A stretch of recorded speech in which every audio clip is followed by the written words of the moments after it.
안녕하세요.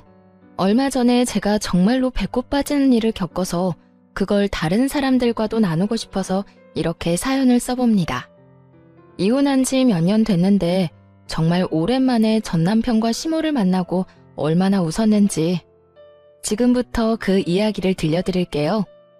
저는 30대 후반으로 자영업자예요. 전 남편과 제가 만난 건 정말 악연 중의 악연이었다고 생각해요. 그게 인연이었다면 그런 어이없는 결말을 맞이할 리가 없으니까요. 남편과는 와인 동호회에서 만났어요.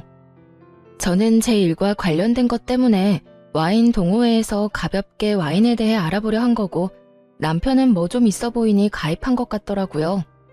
물론 그때는 그런 생각은 못했고 그냥 다양한 데 관심 많은 사람인가 보다 했죠. 남편은 안목이 좋았어요. 아니, 비싼 걸 보는 눈이 좋았죠.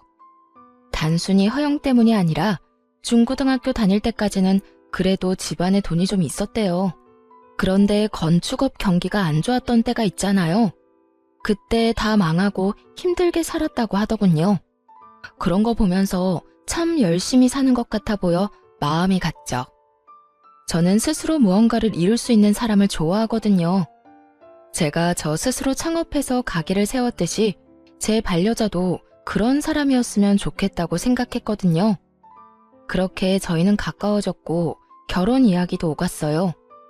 그런데 결혼을 앞두고 안 좋은 일이 생겼어요.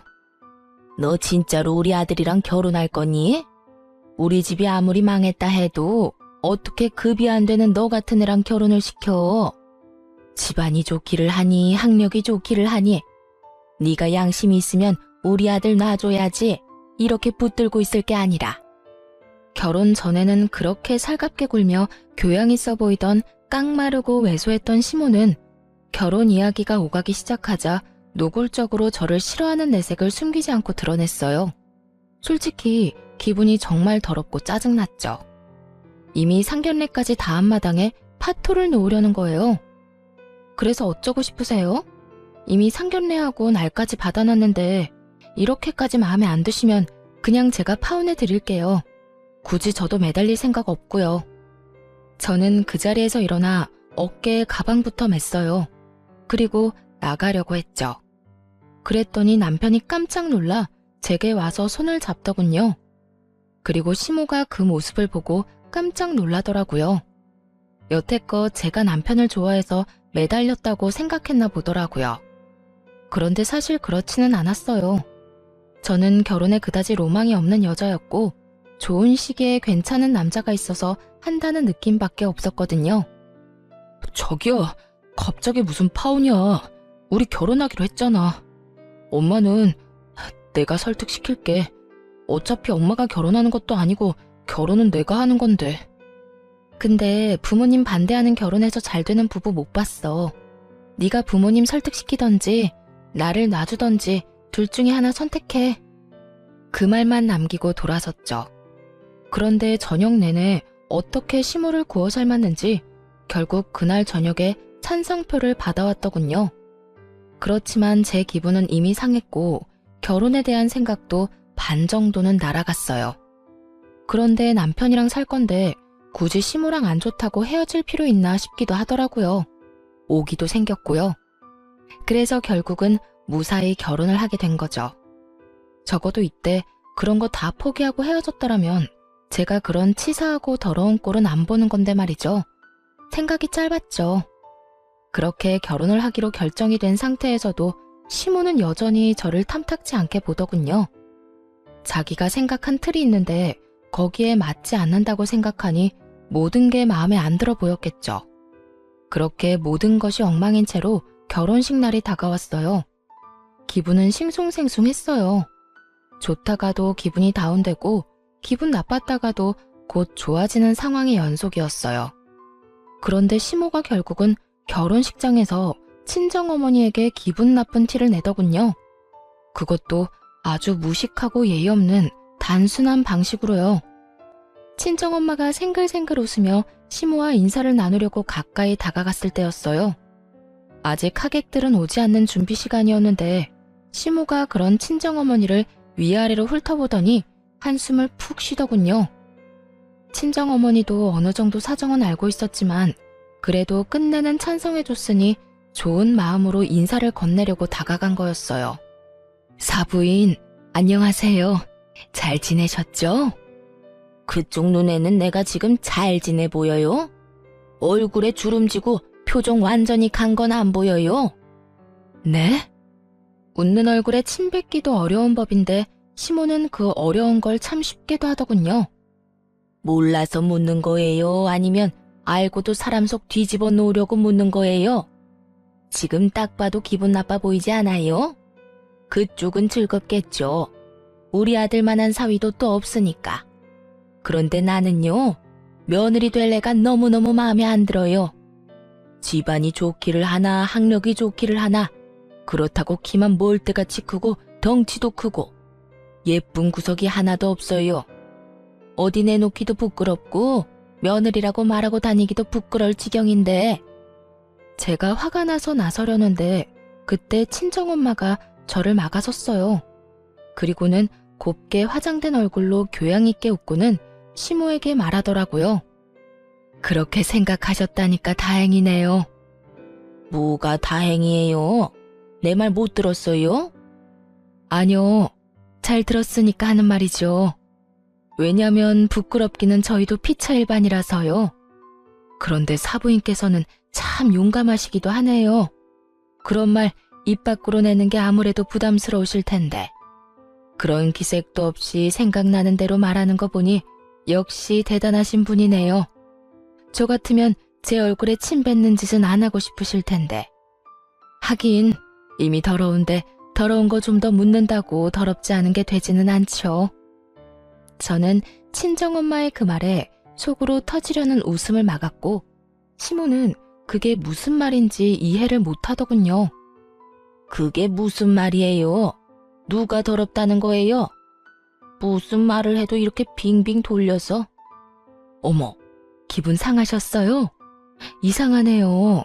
저는 사부인 하신 말씀 그대로 다시 포장해서 들려드린 것밖에 없는데.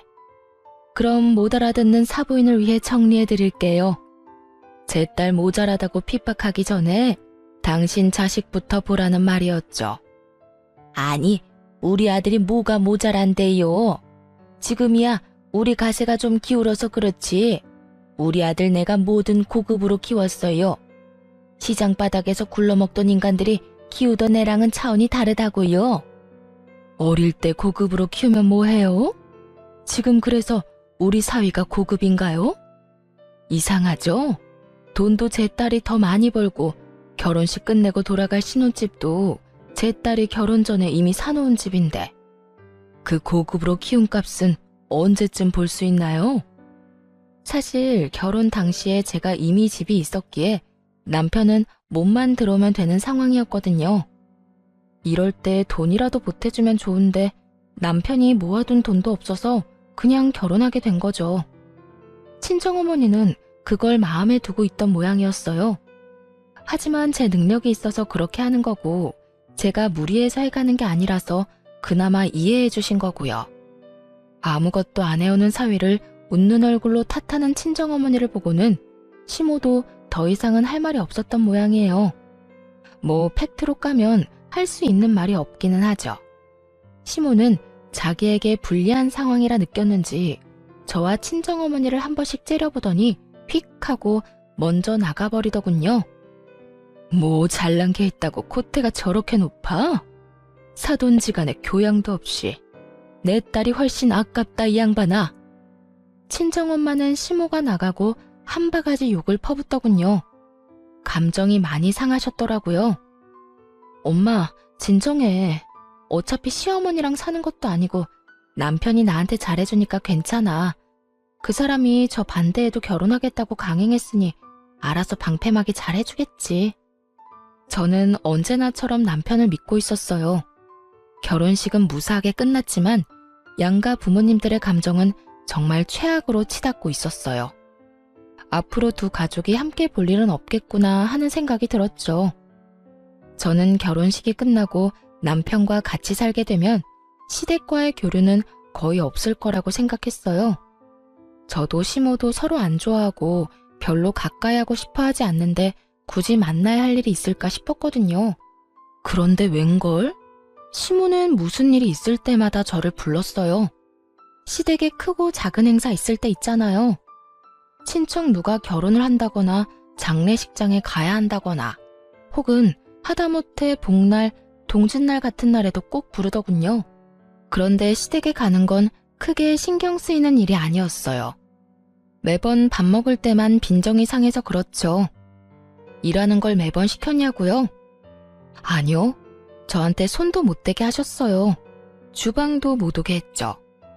그리고는 본인이 다 알아서 하나씩 내왔어요. 밥이며 반찬이며. 그런데 말이죠. 아무리 제가 싫어도 먹는 걸로 쪼잔하게 구는 건 좀 너무하지 않나요? 어머님, 밥 양이 좀 적은데 밥솥에 밥 있나요? 처음에 이 짓을 당했을 때 저는 그냥 시모가 잘 몰라서 그랬다고 생각했어요. 젊은 여자애니까 밥을 적게 줘야 한다고 생각하신 것 같다고요. 그래서 밥 공기에 반밖에 안 되는 밥에도 아무 생각 없이 가서 밥 좀 더 퍼와야지 하는 생각을 했거든요.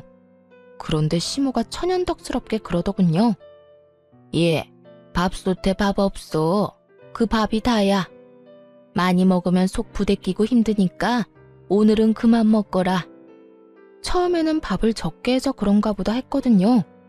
그런데 한두 번이 아니더라고요. 그 뒤에도 몇 번이나 밥 양은 적고 맛있는 고기 반찬은 멀찍이 두고 제 앞에는 나물 쪼가리만 놔두는 거예요. 아무리 제가 무덤덤한 사람이라도 이건 눈치를 못 채는 게 더 이상한 일이었죠. 처음에는 아무것도 모르고 밥 좀 많이 달라고 말했는데 그때 시모가 저한테 뭐라고 한 줄 아세요? 적당히 먹어. 넌 덩치도 크니까 그만 먹어도 된다. 여자가 그렇게 멀때같이 커도 못 쓰는 거야. 하등 쓸모가 없어. 자꾸 야무지고 단단해야 하는 법인데 그것마저도 마음에 안 드니 원. 그런 말을 하는데 진짜 미쳐버리겠더라고요. 밴댕이 소갈딱지 같은 저 시모에게 뭔가 복수라도 해주고 싶었죠. 그렇게 타이밍을 엿보던 제게 아주 좋은 기회가 생겼어요. 그때는 명절이라 친척분들이 다들 집에 오시는 날이었어요. 그리고 여느 때보다 많은 사람이 오는데 시모가 그 전날에 허리를 삐끗하는 바람에 아무런 준비도 못하게 됐거든요. 시모는 저를 불러서 요리를 하라고 시켰어요. 그래도 제가 요리 솜씨는 좀 있어서 남편이 시모에게 매번 자랑하곤 했거든요. 와이프 음식 다 맛있다고요. 그래서인지 이번에는 부엌을 제게 맡기더라고요. 네가 요리 솜씨가 좀 있다며? 그래, 변변히 내세울 것도 없는 애한테 그 정도 장점 하나는 있어야지. 할 게 없으면 그거라도 하는 게 맞고. 내가 허리만 안 아프면 너한테 시킬 일 없다만 이번에 오시는 손님들 중요한 분들이니까 실수하지 말고 맛 신경 써서 올려라. 꼭 기분 나쁜 말 한마디 섞고는 저한테 모조리 시키더군요. 저는 이때다 싶어서 열심히 요리를 했어요. 대신 양은 그날 오신 손님이 아주 적게 먹을 만큼만요. 제가 시모에게 받은 딱 그만큼만 준비했어요. 그리고 손님들 다들 오시고 식사를 내어갔어요. 밥 공기에 밥도 반만 있고 반찬은 나물은 가득. 그런데 고기 반찬은 각자 한 입도 못 돌아갈 만큼 아주 적게 해서 냈죠. 그랬더니 사람들이 제 눈치만 보더군요. 아이고, 우리 질부가 손이 참 작네. 양이 이렇게 적어서야. 질부는 원래 요만큼만 먹어? 역시 젊은 애들은 나이 든 사람이랑은 다른가 봐. 아니면 애들 거랑 착각했나? 착각 아닌데요. 애들 것도 그만큼 담았어요. 애들은 그래도 영양분 섭취는 해야 하잖아요. 어? 근데 어른들한테는 무슨 밥을 이렇게 쥐꼬리만큼 가져왔어? 젊은 사람이 어른들 놀리는 거야? 밥이랑 반찬을 이렇게 적게 주면 어떡해? 아, 그거요?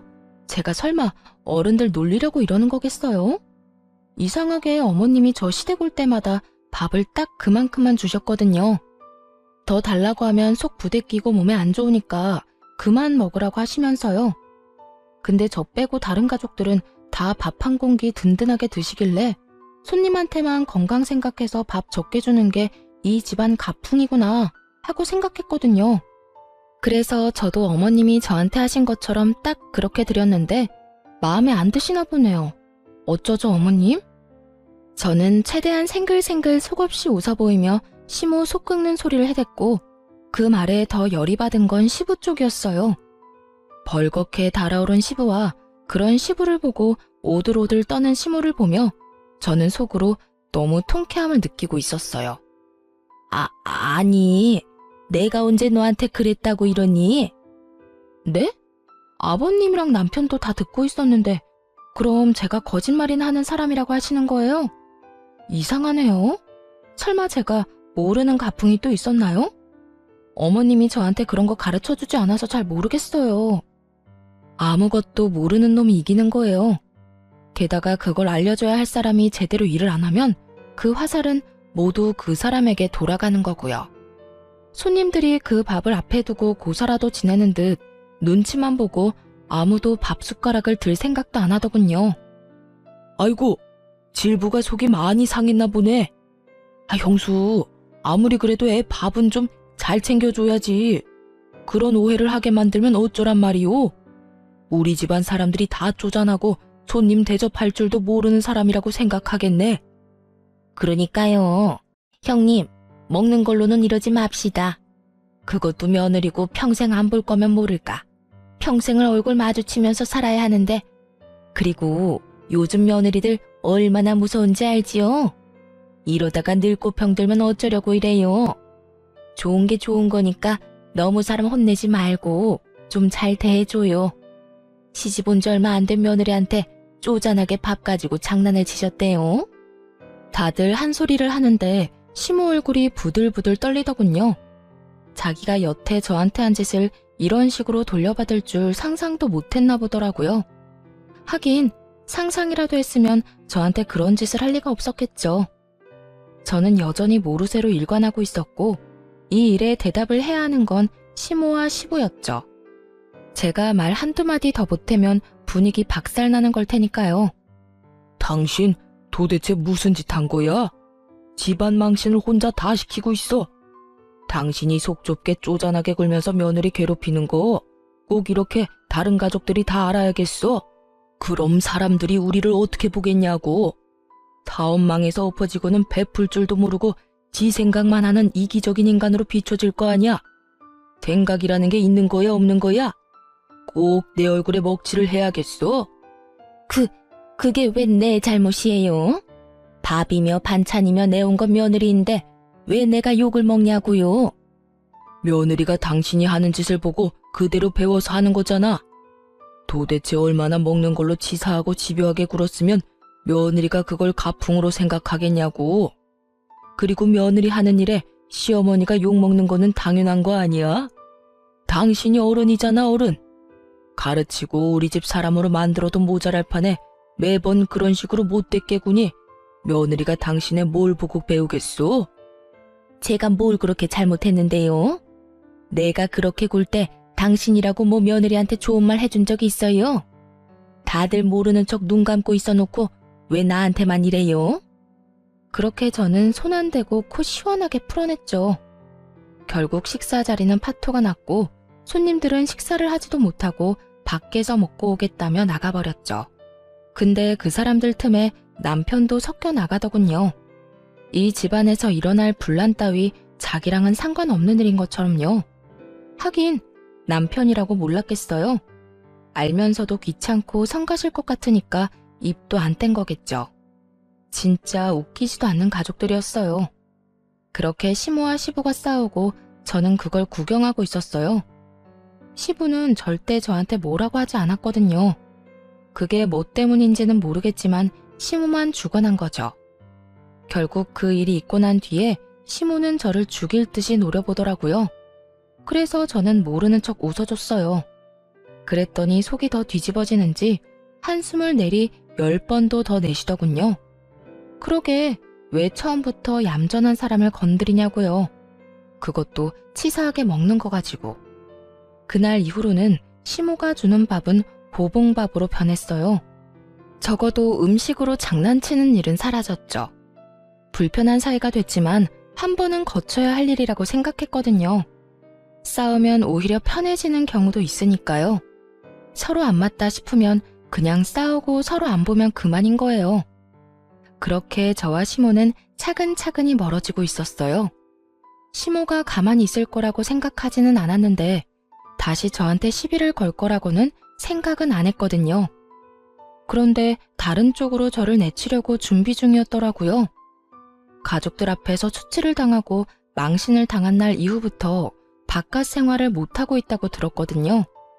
그게 분하고 열받았는지 남편을 통해 공격을 해오더군요. 아들, 내가 정말 이렇게 살아야겠니? 우리 힘든 시간 거쳐오면서도 나 너 키우는데 수만 가지 노력을 다했어.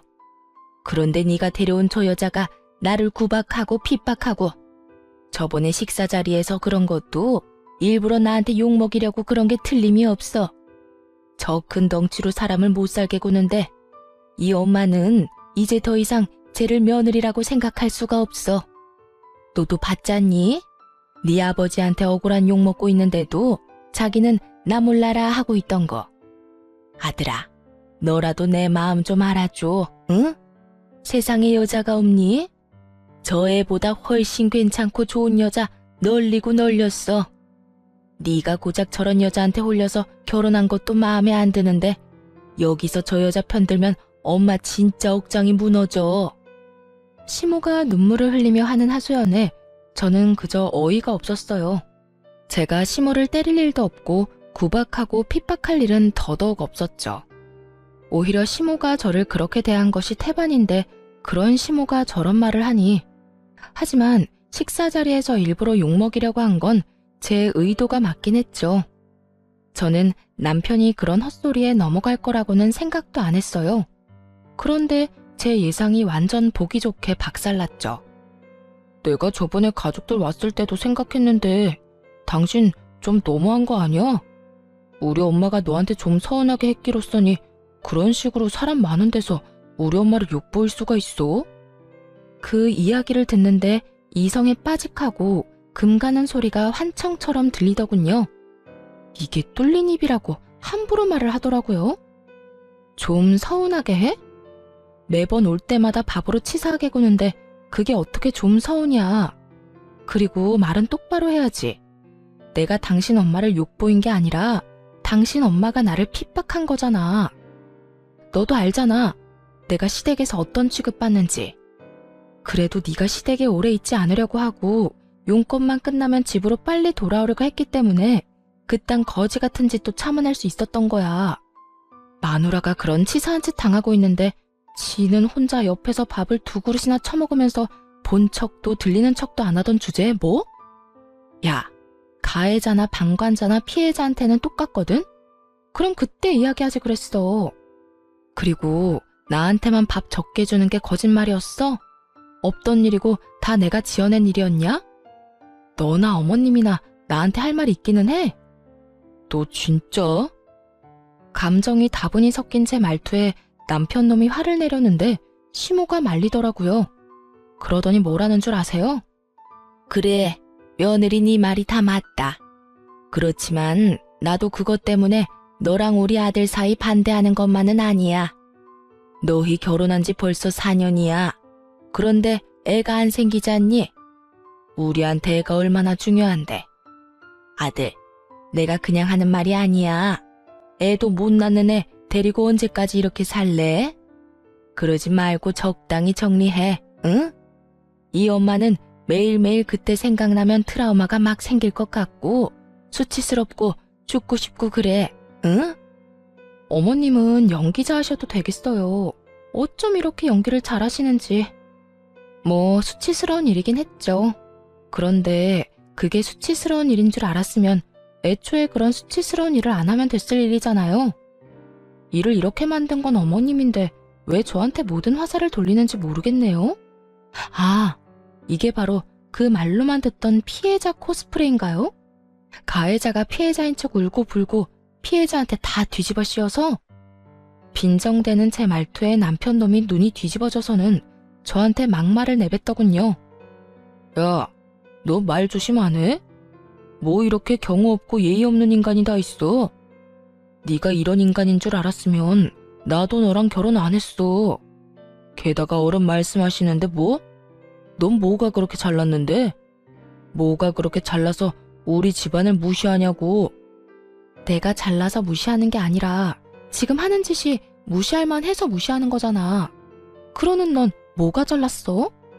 여태껏 아무것도 한 적 없는 주제에 이제 와서 너네 엄마 편들려고 두 팔 걷고 달려든 꼴 보니 내가 이제야 제정신이 드네. 완전 질렸어. 너 하나 믿고 결혼했는데 너마저 저딴 집구석 사람이랑 똑같다는 걸 알고 나니 모든 미련이 사라지는 기분이야. 질렸으니까 우리 이혼하자. 나도 너랑은 이렇게 못 사니까. 제 말에 남편 뒤에서 싱긋 웃는 시무를 보니 토할 만큼 기분이 더러웠죠. 그런데 남편놈 표정은 당황스러운 표정이었어요. 이 정도로 서로 상처 주는 말 해놓고 이혼하자는 말에 당황스러울 게 뭐가 있나 싶었거든요. 갑자기? 이런 일로 이혼은 좀 아니지. 내가 뭐 엄청 잘못한 것도 아니고 장난치지 마. 장난 아니야. 나 지금 엄청 진지하거든? 나 기본적으로 받은 대로 돌려주는 사람이라는 거 당신도 잘 알잖아. 당신 엄마가 날 존중하지 않으면 나도 당신이랑 당신 엄마 존중할 필요 없지. 우리 엄마가 너 나보다 돈 못 번다고 타박을 주기를 했어. 너 말랐다고 외모로 사람 기분 나쁘게 하기를 했어. 더 챙겨주고 너 볼 때마다 나 몰래 용돈까지 쥐어주신 거 내가 모를 줄 알았어? 그런데 너희 엄마는 나한테 어땠어? 데리고 다니기 부끄럽다며 여기저기 말하고 다니고 자기네 집에 시집 올 급이 아니라고 내 욕이나 하고 다녔지. 그것뿐이면 말도 안 해. 치사하게 먹는 걸로 장난친 것도 너희 엄마가 먼저 시작한 거거든? 그래서? 진짜 나랑 헤어지겠다고? 아, 정신 좀 차려. 네가 나랑 헤어지고 다른 남자 만날 수 있을 것 같아? 나니까, 나 정도는 되니까 너처럼 별거 없는 애 데리고 사는 거야. 네 인생에 네 돈 빼면 남는 게 뭐 있어? 성격은 더럽고 남한테 져줄 줄도 모르고 다른 사람 엿먹일 생각만 하는 성격 파탄자 주제. 순간 욕이 목구멍까지 밀고 나오는데 그걸 참느라 죽을 뻔했어요. 대신 실컷 비웃어줬어요. 그래서 지금 나한테 자랑해? 너 능력 없다고? 돈 많은 여자 만나서 편하게 살고 싶었다는 거 고해성사해? 그래, 그럴 수 있지.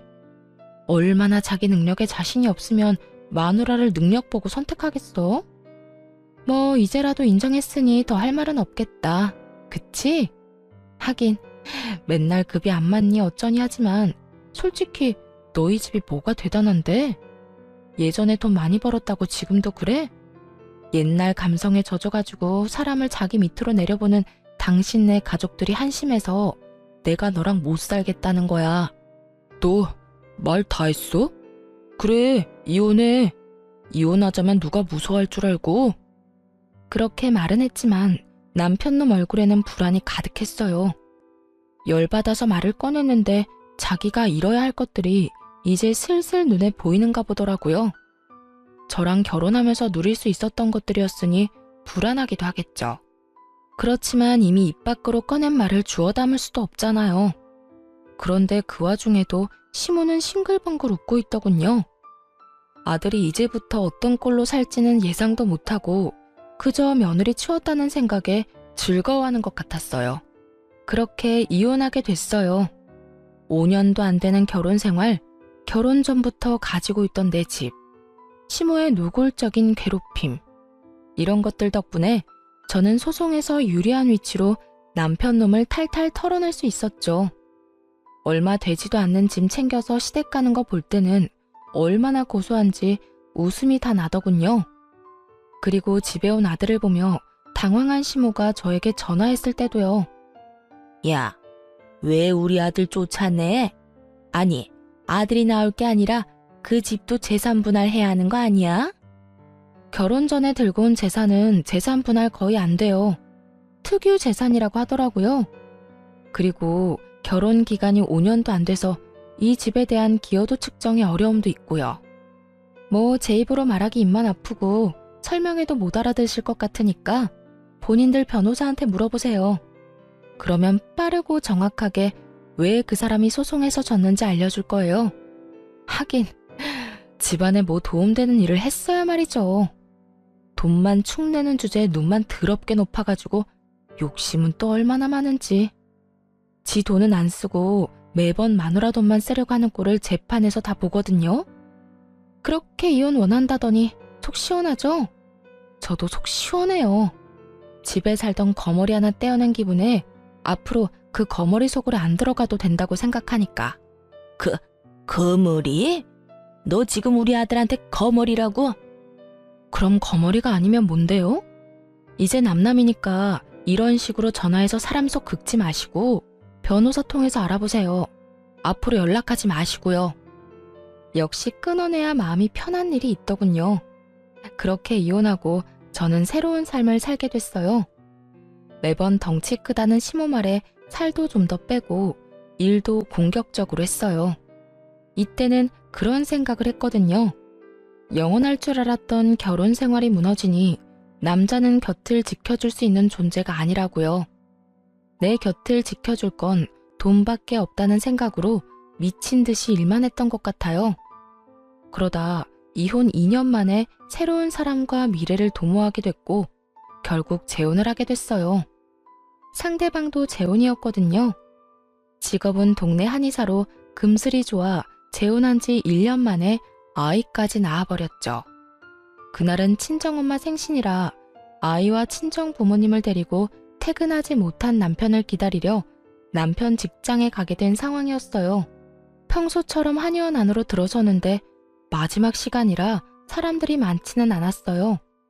그런데 그 얼마 없는 사람들 눈이 모두 한 곳을 쳐다보고 있었어요. 이 쓸모없는 노인네. 내가 뭐라고 했어요? 밖에 나올 때는 좀 얌전히 있으라고 했죠. 왜 말을 안 들어요, 말을? 오늘도 굶고 싶어요? 네? 이런 식이니까 예전 며느리도 도망이나 갔겠죠. 덩치도 엄청 크고 목소리도 그만큼 큰 여자였어요. 그런 여자가 작고 깡마른 노인 한 분에게 큰 소리를 치며 손까지 치켜들고 있더군요. 우리가 보는 앞에서 손찌검을 하진 않았지만 버릇이라는 게 행동으로 나오는 거잖아요. 한 소리 듣는 노인은 몸을 연신 움츠리며 몸을 둥글게 많은 행동을 보이며 자기가 얼마나 자주 이런 일을 당했는지 몸소 몸으로 보여주고 있더군요. 뭐 저런 사람이 있지 싶었어요. 그런데 그렇게 맡고 있는 사람 모습이 어딘지 묘하게 눈에 익더라고요. 그리고 그 옆에 앉은 남자 옆모습을 보고서야 그게 전 남편과 전 시모라는 걸 알아챘어요. 저는 친정엄마와 아이를 뒤쪽 잘 안 보이는 곳에 앉도록 만들고 그 사람들이 하는 짓을 쳐다봤어요. 아들아, 오늘은 나도 진료를 좀 봐야 해. 허리랑 다리가 쑤셔서 죽을 것 같은데 왜 진료를 못 보게 하니? 아들, 네가 며느리한테 이야기 좀 해줘봐. 시모가 아들에게 매달려 애처로운 눈으로 부탁을 하는데도 전 남편 놈은 그런 시모 눈길을 고갯짓 한 번으로 슥 피해버리더군요. 그리고 그 틈을 놓치지도 않고 그 성량 좋은 며느리가 소리치더군요. 어머님, 제가 말씀드렸잖아요. 어머님 그 병 늙어서 아픈 거라고. 늙는데 무슨 약이 필요해요? 그리고 오늘은 제 진료가 있다고 말씀드렸잖아요. 애 낳는 거 중요하다면서요. 그래서 여기 다이어트랑 임신 잘 본다고 해서 왔고, 그러면 제가 더 급하지 어머님이 급한 건 아니잖아요. 생각이라는 건 하고 사세요. 네? 아니, 무슨 노인네가 말만 하면 아들 붙잡고 해달라고 난리야? 할머니한테 쓸 돈 없다고요. 다시 말해줘요. 이야, 성격 대단하더군요. 제가 치를 떨던 사람들 모두를 혼자 상대함에도 밀리지도 않고 오히려 압도하는 모습에 박수라도 쳐주고 싶은 마음이었죠. 이상하게도 저 상황이 노인을 괴롭히는 모습처럼 느껴지지 않은 건 아마도 제가 저들에게 당한 게 있어서 그런 걸지도 모르겠네요. 그리고 저 여자가 저렇게 구는 것이 아마 당한 것이 있기 때문에 나온 게 아닐까 하는 생각도 들었죠.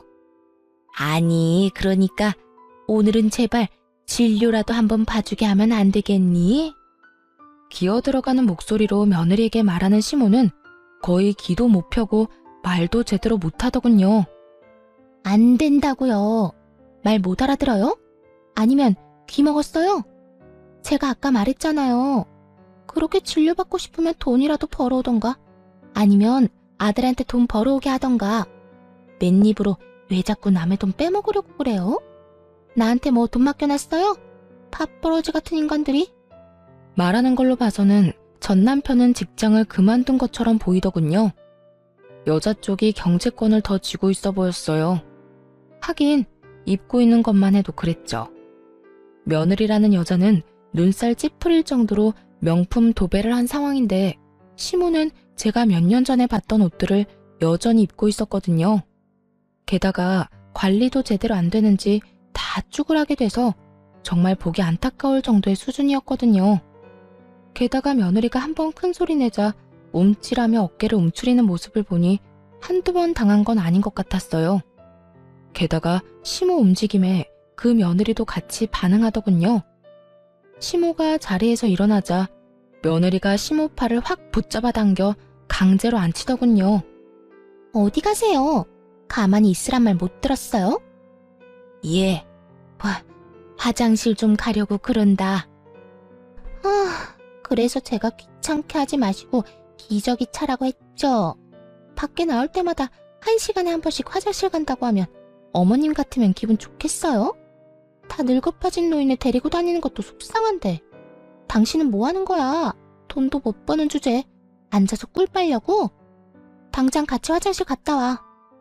전 남편은 엉거주춤 일어나 시모를 부축해 화장실로 가더군요. 정말 헛웃음이 입 밖으로 마구 튀어나오더군요. 이게 바로 여우 피하려다 호랑이를 만난 사람들의 모습 아닐까요? 시모의 모습은 호랑이보다 더 무서운 존재를 만난 것처럼 보였으니까요. 화장실이 저희 쪽 통로에 있어서 지나가는데 전 남편 놈이 저희 친정엄마를 알아본 것 같더라고요. 그런데 이미 화장실 가는 중이라 눈으로만 빤히 쳐다보고 들어가더군요. 그 사이 전 남편의 재혼녀가 제 남편 부름을 받고 진료실로 들어갔어요. 그런데 정말 웃긴 게 밖에서 시어머니 쥐잡듯이 잡던 여자가 간호사가 부르는 이름에는 네 하면서 굉장히 애교 있는 목소리로 답하고 들어가더라고요. 그 차이가 너무 뻔히 보여서 웃겼죠. 전 남편과 전 시모가 화장실에서 돌아오는 길에 자기 마누라가 없는 걸 확인하고는 저희 친정엄마 쪽으로 다가오더군요. 오랜만입니다. 그래, 오랜만이네. 이런 데서 볼 줄은 몰랐는데 한국도 참 좁군. 그렇네요. 잘 지내셨죠? 잘 지냈지. 근데 자네는 잘 지내는 것처럼은 안 보이네만. 엄마의 뼈 때리는 말에 전 남편이 잠시 멈칫하더니 씩 웃으며 엄마에게 한마디 툭 꺼내더군요. 그 사람은 잘 지내고 있습니까? 결혼은 했어요. 그 성격에 재혼하기 힘들 텐데. 떨어진 자기 자존심을 나로 회복하고 싶어 하는 것 같더라고요. 제가 재혼을 절대 못할 거라고 생각했나 봐요. 옆에 있던 지 전 마누라도 못 알아보면서 재혼은 했지. 아주 좋은 사람이랑 했어. 능력도 있고 심지어 인성도 바르지. 말로는 누가 그런 말 못해요. 그렇지. 그런데 자네도 내 사위 직장에 와 있지 않은가? 사위 직장이요? 그래. 여기 한의원 원장이 내 사위일세. 자네도 진료 보니 여기 온 거 아니야? 사람 참 괜찮아. 수더분하고 권위의식이나 자존심이 높은 것도 아니고 사람한테 잘 맞춰줄 줄 아는 참 제대로 된 사람이지. 그 이야기에 전 남편이 놀란 듯 눈을 크게 뜨더군요. 그러다 엄마가 호호하며 웃으며 전 남편에게 말하더군요. 오늘 내 생일이라고 사위가 식사를 같이 하자고 하더라고. 그래서 사위랑 딸이랑 손주랑 다 같이 여기 온 거지. 너 왜 거기서 모르는 사람처럼 서 있어? 엄마가 전 남편 앞으로 저를 끌어당기며 말했죠.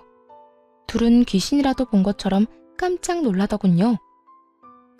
그럴 리가. 네가 여기 원장님 사모님이라고? 네 남편이 한의사라고?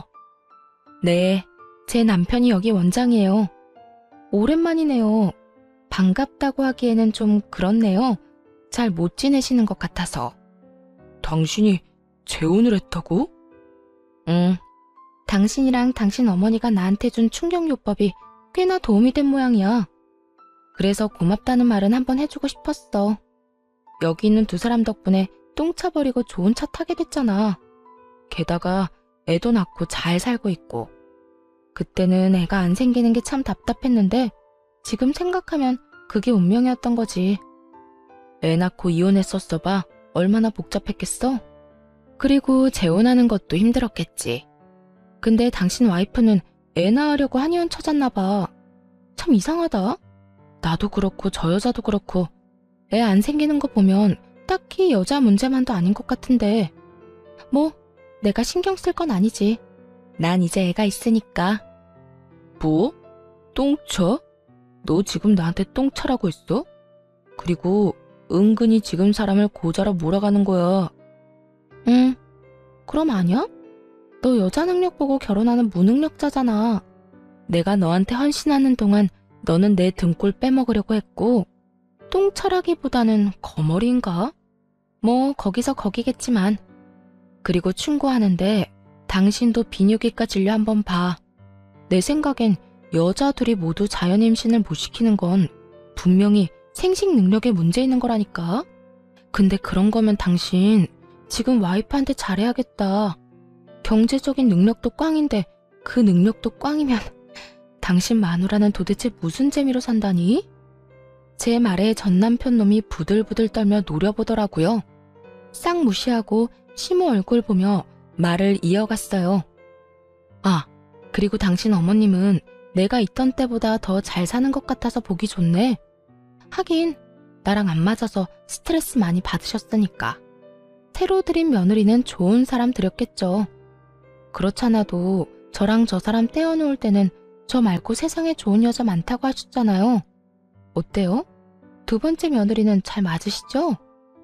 시침이 뚝 떼고 두 사람 사이를 묻자 시모 얼굴이 확 굳어버리더군요. 잘 맞을 리가 없죠. 그렇게 구박을 당하고 있는데 그런데 시모가 순간 얼굴이 확 일그러지더군요. 아, 아가, 미안했다. 내가 왜 그런 짓을 저질렀는지 모르겠어. 요즘 내가 어떻게 사는지 아니? 아들놈이 새로 데려온 여자가 나를 구박하고 핍박하고 우리 집 재산도 다 가져가고 내가 지금 전현 감시 때문에 하소연할 곳도 없어서. 어머니, 그만하세요. 여기서 뭐 하시는 거예요? 뜬금없이 울며 저에게 동정표를 사려던 시모에게 전 남편이 확 소리를 지르더군요. 그런데 시모도 지지 않고 더 화를 내더군요. 아까 쭈그려 있을 때 모습과는 사뭇 달랐죠. 왜 화내? 네가 저런 여자만 안 데려왔어도 내가 이런 꼴로 다닐 일도 없었어. 어떻게 여자를 데려와도 저런 걸 데려와? 목청은 커서 사람 질리게 만드는 데다가 밥도 못 먹게 해. 돈도 못 쓰게 해. 이 나이에 집에서 식모질이나 해. 그리고 너는 아까도 나 괴롭히는 애한테 하지 말라는 말도 못해. 너 대체 무슨 약점 잡힌 거야? 약점 잡힌 거 아니에요. 그리고 어머니가 그런 말 하시면 안 되죠. 이 사람이랑 헤어지게 만든 건 어머니잖아요.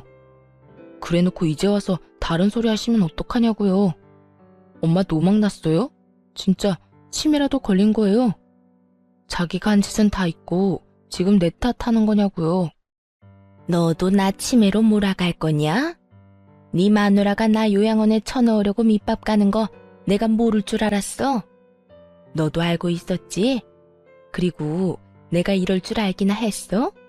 이럴 줄 몰랐으니 하는 이야기지. 내가 좀 건드렸다고 마누라랑 그렇게 후다닥 이혼하는 네 놈도 잘한 건 없잖아. 차라리 네 전 마누라가 훨씬 나았어 이거사. 네가 말년에 나를 피말려 죽이려고. 저와 친정엄마를 앞에 두고 두 사람이 서로 네 탓이네, 네가 잘못했네, 남들 탓만 하고 있더라고요. 누가 누굴 탓하나요? 둘 다 똑같은 인간들인데. 둘이서 티격태격 하는데 마지막 진료가 끝났는지 그 여자가 밖으로 나왔더군요. 그리고는 시모와 전 남편이 있는 곳으로 걸어왔어요. 지금 뭐 하는 거야? 당신 엄마, 당신이 알아서 하라고 했어, 안 했어? 이런 데까지 와서 소란 피우면 어쩌자는 건데? 요양원 쳐놓겠다는 말이 농담처럼 들려? 미안하다. 나는 아는 사람을 만나서. 급격히 쪼그라든 전 시모가 저를 보며 아는 사람이라고 말하자 그 여자가 저를 아래 위로 훑어보더니 묻더군요. 그쪽은 누구세요? 아, 죄송해요. 저는 이 한의원 원장님 와이프예요. 어머, 사모님이셨구나. 어쩐지 태가 다르다고 생각했어요. 저 요새 원장님 진료받는데 너무 친절하시고 좋은 거 있죠? 저도 빨리 이세 가져야 하는데 몸이 안 따라줘서 한약 먹으면서 몸 만들고 있어요. 저희 어머님이 한의원 자주 왔었나 봐요. 얼굴까지 알 정도면. 아시겠지만 연세 너무 많으면 하는 말들이 다 정상은 아니잖아요. 아프다고는 하는데 그 나이 먹고 안 아픈 사람도 없고, 그리고 하는 일도 없이 집에서 빈둥대기만 하는 사람이 아플 리도 없고 말이죠. 어머님은 자기 몸보다 손주 걱정만 하시니까 이렇게 병원 와도 자기 진료는 안 보려고 하시더라고요. 변명 아닌 변명을 능숙하게 거짓말로 술술 풀어내는 여자를 보며 시모가 늙음하게 고생 깨나 하겠다 싶더라고요. 자기 생각에는 저를 내쫓으면 더 좋은 며느리감이 집에 들어올 줄 알았나 봐요. 그런데 어쩌나요? 당신 아들이 여자 돈만 많으면 다 좋다는 무능력자인데 결국 이번에도 돈 많은 여자 물었더라고요.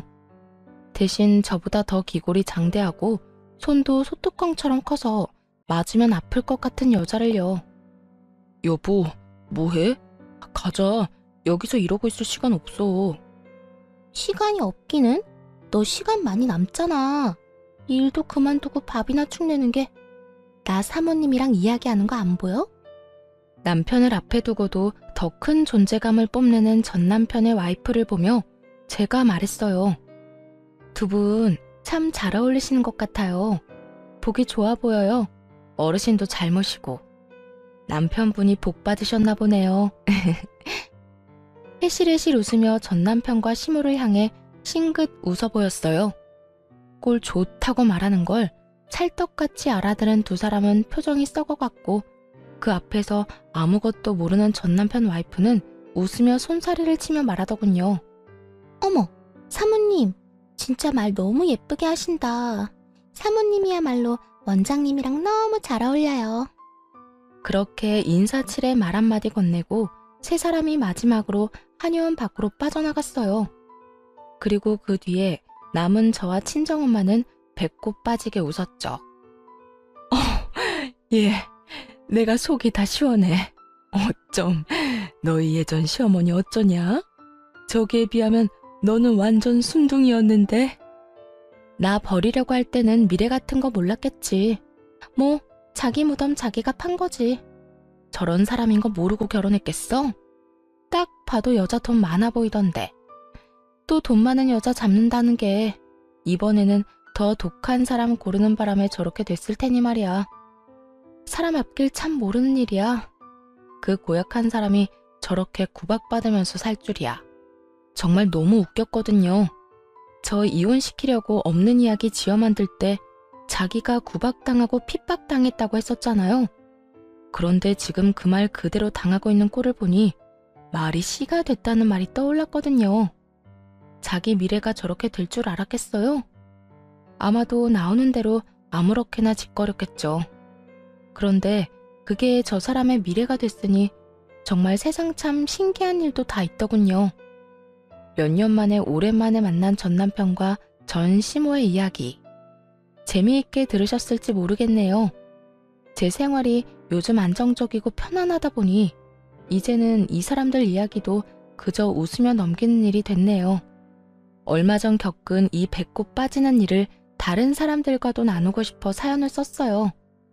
지금까지 긴 글 읽어주셔서 감사합니다. 행복하세요.